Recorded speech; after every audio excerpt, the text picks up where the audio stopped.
Howdy, y'all. Name's Gilligan Kruger 0829 here, and I'm going to provide you with a movie review today. The film we're going to look at is a sci-fi western collaboration of recent weeks that calls itself Cowboys and Aliens, around these parts anyway. Now, as all of you probably know, both Cowboys and Aliens, in their respective films, have produced several iconic scenes and even more iconic characters. But how do they do together? Well, let's take a look.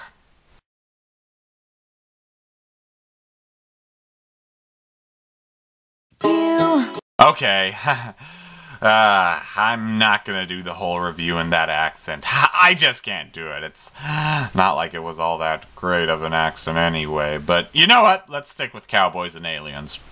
So this movie starts with a man, played by Daniel Craig, waking up in the middle of a desert field with severe amnesia. The only clues he has to his past and who he is are a metal bracelet on his left wrist and a scar on his stomach. He enters a local town nearby and is recognized there as Jake Lonergan, a vicious outlaw who led a group of similar outlaws and bank robbers across the country to plunder gold all throughout.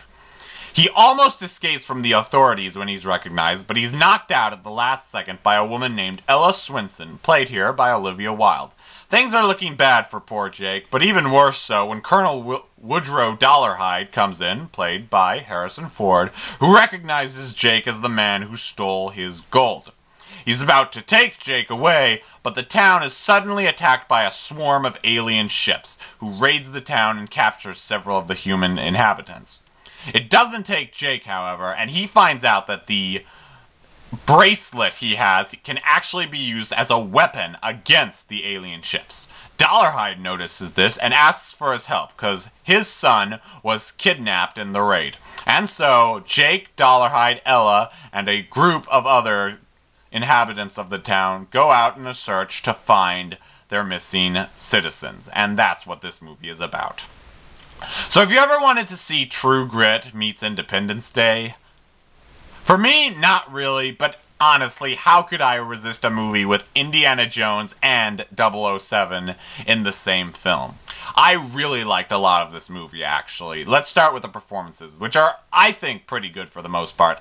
Daniel Craig is perfect as Jake, who stated in reviews, Craig always wanted to play a cowboy, but was always hindered by his accent. And in this one, he does really well. I even think he hides his accent well, in a much more believable Western accent. And we've got Harrison Ford is good as Woodrow Dollarhide. Give him credit, too, because he didn't put too much Indiana Jones into his performance, even though that's kind of what I wanted at first. But once I started watching this movie, I noticed it's probably better that he doesn't repeat the same character and do something different. But the rest of the cast is a lot of fun, too. I do like Olivia Wilde in this movie, though I'm not sure whether her character in this or in Tron Legacy was supposed to be more supernatural, per se. And not just them, we also have Sam Rockwell and Clancy Brown, both I really liked in this movie. And even Noah Ringer is okay, even though he was essentially one of the worst things about the last big movie he was in.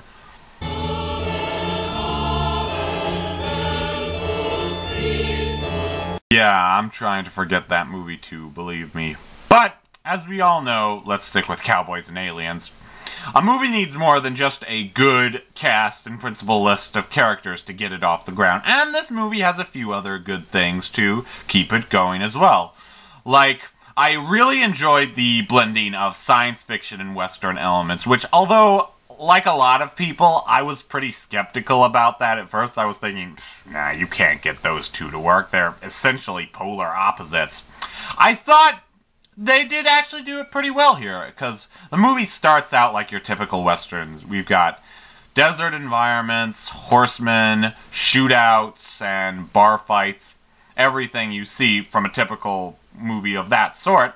But then we get into the alien invasion theme, which leads to some really cool sci-fi action, which is akin to, say, Independence Day, something along those lines. And the action is another plus of this movie. It's really energetic and a lot of fun to watch. The movie is directed by Jon Favreau, who did the first 2 Iron movies, and it's written by Robert Orci and Alex Kurtzman, who wrote the first 2 Transformers movies. Co-wrote it, more likely, but still.